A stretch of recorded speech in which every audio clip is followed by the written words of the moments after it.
Thank you, बहुत बहुत शुक्रिया।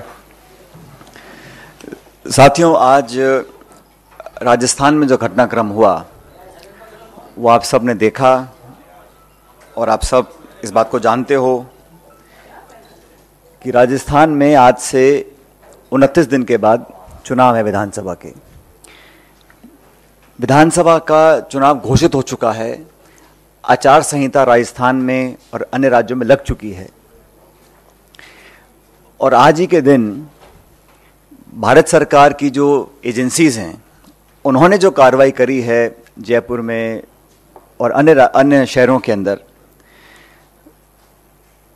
उन कार्रवाइयों की जो टाइमिंग है, जो उद्देश्य है और जो इंटेंट है वो पूर्ण रूप से संदिग्ध है।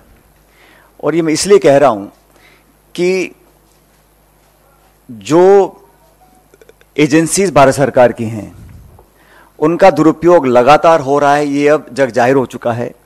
लेकिन चुनाव संध्या से ठीक पूर्व, ठीक इलेक्शन से पहले जिस प्रकार से एजेंसीज को राजस्थान में छोड़ा गया है,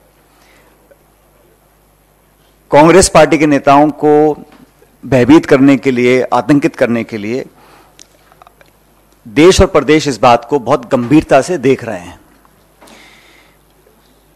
कांग्रेस पार्टी करप्शन के खिलाफ है, भ्रष्टाचार के खिलाफ है।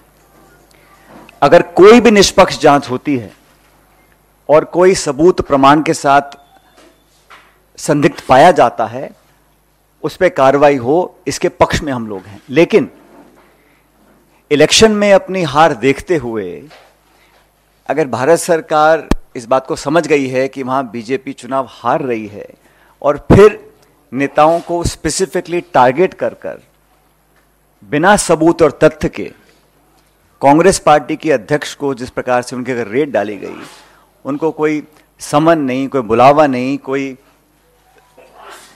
सबूत नहीं, और इस प्रकार की जो रेड डाली गई है वो सिर्फ एक संकेत देने के लिए दी गई है, मैसेज देने के लिए दी गई है कि अगर हम पॉलिटिकली कमजोर पड़ेंगे तो हमारा साथ देने के लिए नाना प्रकार की जो एजेंसीज भारत सरकार की हैं, चाहे वो सीबीआई है, ईडी है, इनकम टैक्स है, उनका हम दुरुपयोग करेंगे और लोगों के अंदर एक तरह का, फिर रिपीट करना चाहता हूं, करप्शन के खिलाफ, गलत काम करने वालों के खिलाफ हम सब लोग हैं। लेकिन कार्रवाई करती है ईडी और जवाब दे रही है बीजेपी। एक्शन एनफोर्समेंट डायरेक्टरेट ले रहा है और बीजेपी उसकी सफाई दे रही है, स्पष्टीकरण दे रही है। ये समझ से परे है। तो एक पॉलिटिकल वेपन की तरह एजेंसीज को इस्तेमाल करना, ये लोकतंत्र के लिए बहुत ही नकारात्मक संकेत है। हम सबको प्रेरणा लेनी चाहिए, मैं समझता हूं, राहुल गांधी जी से। उनके ऊपर भी नाना प्रकार के केस थोपे गए, ईडी ने कई बार उनको बुलाया, हर बार वो पेश हुए, अपनी बात को रखा। इसलिए कांग्रेस के नेताओं, कार्यकर्ताओं को डरने की कोई जरूरत नहीं है। हम लोग ये चुनाव मजबूती से लड़ेंगे और चुनाव जीतेंगे।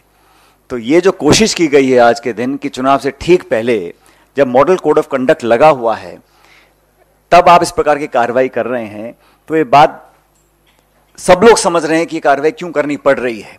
अगर वो चुनाव जीत रहे होते, बहुमत की तरफ बढ़ रहे होते, तो शायद इस प्रकार की कार्रवाई होती। तो जो टाइमिंग है, जो इंटेंट है, जो ऑब्जेक्टिव है, वो संदिग्ध है, सस्पिशियस है। और ये पहली बार नहीं हो रहा है कि इलेक्शन गोइंग स्टेट के अंदर इस प्रकार की कार्रवाई की जा रही है। जो टॉप लीडर्स हैं उनको टारगेट किया जाता है, स्पेसिफिकली टारगेट किया जाता है। और जब चुनाव खत्म हो जाता है तो वो खबरें जब सुर्खियों से हट जाती हैं तो उसका कुछ अता पता रहता नहीं, उन केसेस का, उन आरोपों का, उन छापों का, उन नोटिस का, उन समन्स का। तो पॉलिटिकल टूल की तरह इसको इस्तेमाल किया जा रहा है।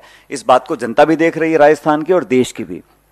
इसलिए जब जब मैं समझता हूं रूलिंग डिस्पेंसेशन जो दिल्ली में है, जब अपने आप को कमजोर पाती है, तो इस प्रकार की एजेंसीज का वो पूरा सहायता लेकर अपना हित साधने में लग जाती हैं। ये एक बहुत गलत परंपरा है।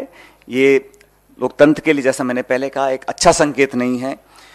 और जैसा मैंने कहा कि आज जो हुआ है उसको पूरा प्रदेश देख रहा है। इलेक्शन गोइंग स्टेट है। राजस्थान के अंदर जब